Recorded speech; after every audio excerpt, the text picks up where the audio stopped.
But whether you're Aboriginal or non-Aboriginal, the issues are still the same. It's education, it's jobs, it's housing, it's the economy, it's whether we can balance a budget.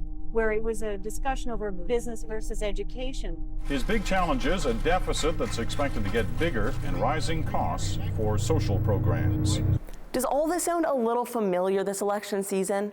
Let me take you through the elections over the years and what's happened in the territory. By the late 1930s, the Northwest Territories had been identified as mineral rich, and the mining economy began to grow. During this time, the territory had premiers from all over looking after it, but mostly the region was the responsibility of the federal government. It wasn't until 1970 that Richard Narisu was elected, and he was the first northern-born premier. He set the stage for the next 8 of 11 premiers who were also born in the north. In 1991, the N.W.T made history when it elected its first female premier, Nellie Cornier. She was also the second female premier ever to be elected in Canada. Since then, gender politics have taken a front seat in the Legislative Assembly, with this past 19th Assembly having the most women ever to sit in the Legislative Assembly, and that included a gender-balanced cabinet as well. Because of the trailblazing women who went before us, now the same number of people serving here today is equal to the total number of women who have ever served this Legislative Assembly. In 1999, Nunavut separated from the N.W.T and became its own territory.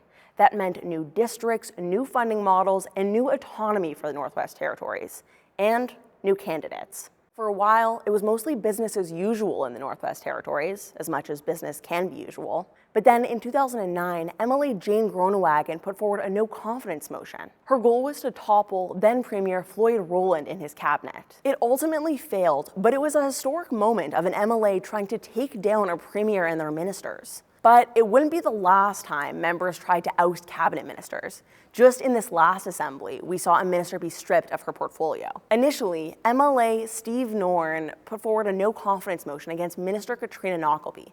That motion was dropped. When regular members brought their previous motion of non-confidence in the minister, it was agreed not to proceed with the motion in exchange for commitments from the minister to improve in specific areas. But just 3 months later, the premier accused Knockleby of misconduct and stripped her of her portfolio. I have not seen the kind of self-reflection required to find improvement, and I still don't believe that Minister Knockleby is ready to accept any responsibility. Knockleby ended up staying in the assembly, but just as a regular member. Later, we'd see Norn leaving the same assembly for breaking COVID protocol and misleading the public about it. He announced his resignation moments before his colleagues voted to expel him. We saw a lot of disruption in this past assembly. COVID challenged government expenses, promises, communications. Due to COVID-19 restrictions, we have been unable to open the ceremony to the public, as would usually be the case. However, I would like to thank those who are watching our proceedings today on television or online. There were floods, there were wildfires. I'll say it.